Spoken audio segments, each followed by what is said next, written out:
Di tahun 2021, pemerintah membuka kembali penerbangan internasional ke Bandara Ngurah Rai dan Pasar Bali untuk kunjungan wisatawan mancanegara. Pembukaan kembali ini diharapkan mampu mendorong pemulihan pariwisata. Namun, pembukaan Bali dinilai belum berdampak signifikan terhadap kenaikan kunjungan Wisman.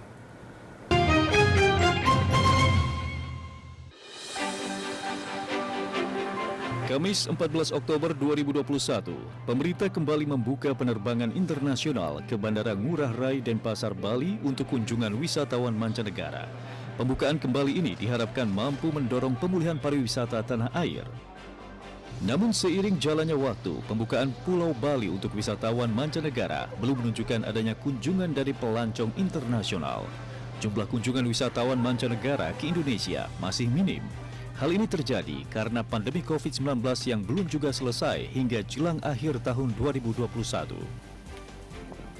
Badan Pusat Statistik BPS mencatat, jumlah kunjungan Wisman pada bulan Oktober 2021 hanya sebesar 151.000 kunjungan, bila dibandingkan dengan jumlah kunjungan wisatawan mancanegara di Oktober 2020 yang sebesar 152.300 kunjungan, maka terjadi penurunan 0,83% year on year.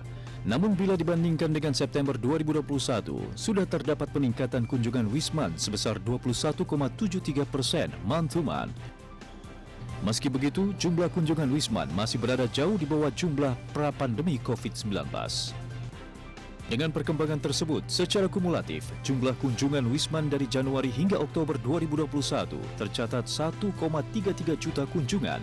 Jumlah ini turun 64,37% year on year dari periode Januari hingga Oktober 2020 yang sebanyak 3,74 juta kunjungan. Menteri Pariwisata dan Ekonomi Kreatif Sandiaga Uno mengajak masyarakat di masa yang penuh tantangan seperti saat ini untuk menerapkan 3 strategi utama agar mampu bangkit dari pandemi COVID-19. Strategi itu adalah inovasi, adaptasi, dan kolaborasi. Selain mampu bertahan di saat pandemi COVID-19 ini, masyarakat harus mulai memformulasikan arah kebijakan program dan strategi pariwisata dan ekonomi kreatif ke depan. 2 tahun terakhir ini pandemi menyebabkan target capaian kinerja sektor parekraf terganggu. Jumlah kunjungan wisatawan baik mancanegara maupun Nusantara mengalami kontraksi, penurunan. Hal ini berdampak pada menurunnya jumlah okupansi hotel, penurunan devisa. Beberapa pelaku industri dan pengusaha parekraf mengalami penurunan pemasukan, menutup usaha, dan tak sedikit jumlah tenaga kerja sektor parekraf yang dirumahkan dan kehilangan pekerjaan. Namun di saat yang bersamaan kita harus menumbuhkan optimisme dan harapan karena 34 juta masyarakat Indonesia menggantungkan hidupnya pada sektor ini. Percayalah, badai pasti berlalu. Selain itu, agar mampu bertahan di masa penuh tantangan seperti saat ini, saya selalu mengingatkan agar kita terus menerapkan 3 strategi utama, yakni inovasi, adaptasi, dan kolaborasi, dan mulai memformulasi arah kebijakan, program, dan strategi parekraf ke depan. Kemenparekraf juga telah hadir dengan aktif menerapkan program yang berkeadilan dan tentunya tepat waktu, tepat sasaran, dan tepat tujuan.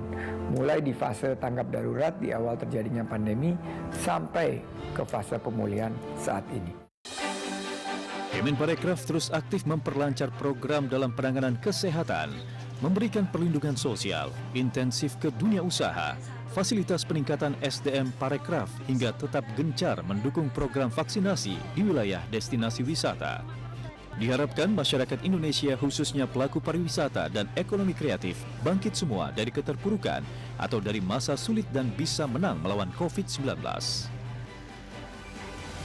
Nantikan kilas balik peristiwa sepanjang 2021 di program Kaleidoskop 2021 selanjutnya. Saya Mas Brody, terima kasih, sampai jumpa.